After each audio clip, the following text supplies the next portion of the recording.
ગઈકાલે લગભગ 5 વાગ્યાની આજુબાજુ એક વેપારી કારખાનેદાર હતા, સામાજિક અગ્રણી.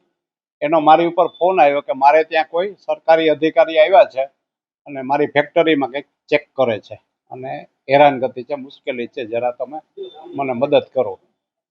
એટલે એ ભાઈને મેં કીધું કે તમારી યારે જે કોઈ છે અધિકારી એને ફોન આપો. એટલે એને મેં કીધું કે ભાઈ આ ભાઈનો જે કંઈ કાયદેસરનો દંડ થતો હોય એ તમે દંડ લઈ લ્યો, બાકી એને હેરાન ન કરતા. એ કે બરાબર છે. એટલે પછી એ જ ભાઈના ફોનમાં મેં પેલાને કીધું કે અધિકારી છે એને ચા પાણી સરભરા કરજો વિવેક ખાતર, પણ બીજી કંઈ હેરાનગતિ નહીં કરે. એ પછી 10 મિનિટ પછી એ વેપારીનો મને ફોન આવ્યો કે ભાઈ આ ભાઈએ મારું કામ પતાવી દીધું, 12,000 રૂપિયા મારો દંડ કર્યો અને કામ પતી ગયું. કે બીજું કંઈ દીધું તો કે આ 25,000 લઈ ગયા છે મારી પાસે. એટલે અધિકારીનો મેં નંબર લઈને એને ફોન કર્યો કે ભાઈ આવી રીતના મેં તમને ભલામણ કરી હતી કે દંડ કરજો, પણ બીજું કંઈ હેરાન ન કરતા, તો છતાં તમે આવું કેમ કર્યું? કે મારી ભૂલ થઈ ગઈ, તો એને પૈસા પાછા આપી દો. એટલે ભાઈ એને 10 મિનિટમાં પૈસા પાછા આપી દીધા અને વાત ઇસ્યુ પૂરો થઈ ગયો. મારે તો આપના માધ્યમથી, મીડિયાના માધ્યમથી કહેવાનું છે કે રાજકોટ ખાતે અથવા ક્યાંય કોઈ સરકારી અધિકારી કચેરીમાં કોઈ ખોટી હેરાનગતિ અથવા કામ ટળે ચડાવે અને તમારી પાસે કોઈ રૂશ્વત માગે તો એના માટે એની ફરિયાદ કરો એસીબીમાં, અથવા તો અમારી પાસે કોઈ રજૂઆત આવશે તો અમે એનું સોલ્યુશન કાઢશું. કારણ કે સાચા કામના ખોટા પૈસા કોઈ લઈ જાય એ વ્યાજબી વાત નથી અને એની હું સખત વિરોધમાં છું. એટલે એ વાત હતી અને એ ભાઈ આજે ફરીથી મારી પાસે માફી માંગવા માટે આવ્યા હતા. વેપારી તો બધા ડરે છે એટલે કાર્યવાહી કરવા ન માગે, પણ મને એને આભાર માટે અને તમારો એમ કે આ થઈ ગયું સારું એવું કીધું.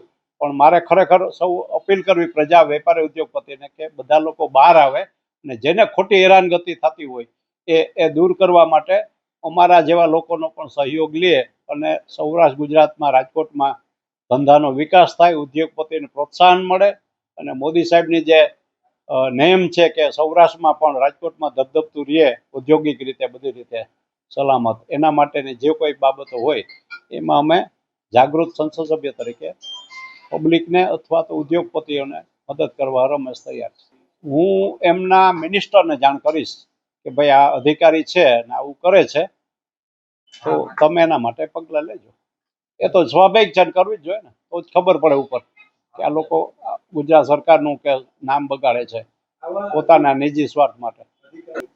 એ લાંચિયા અધિકારી ઉપર કડક પગલાં ભરવા જોઈએ અને એને દાખલારૂપ સજા પાડવી જોઈએ, જેથી કરીને બીજી વખત કોઈ બીજા પૈસા માંગતા કોઈ સારા વેપારી હોય, ઉદ્યોગકાર હોય એને હેરાન કરતા બંધ થાય.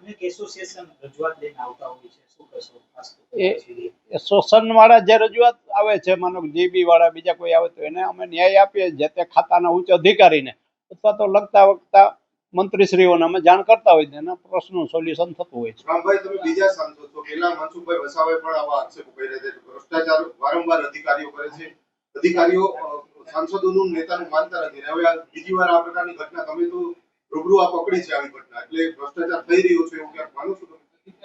હવે એમાં મારે કંઈ કહેવા નથી. મેં જે આ બાબત હતી ને તમે જે પૂછ્યો ને જવાબ આપું, બીજાની કોઈ કમ્પેર કરવા કે બીજા કોણ શું કરે છે એમાં મને રસ નથી.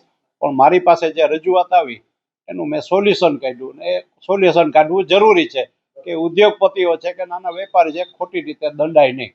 આપણો હેતુ એ હોય કે વેપાર ધંધો શાંતિથી સારી રીતે થાય અને એના માટે જો કોઈ પ્રજાના પ્રહરી જાગૃત હોય, કોઈ પણ નેતાઓ કે ચૂંટાયેલા પ્રતિનિધિ, એને એનો ધ્યાન રાખવું જોઈએ. કેમ કે બધી સરકાર પાસે બધી માહિતી ન પહોંચે, પણ ફિલ્ડમાં જે હોય કાર્યકર્તા આગેવાનો એની પાસે માહિતી હોય તો એનું સોલ્યુશન તો મેં જાતે કર્યું. પણ મારે ખરેખર ઉપર પણ મેં એસીબીના અધિકારીને જાણ કરી હતી.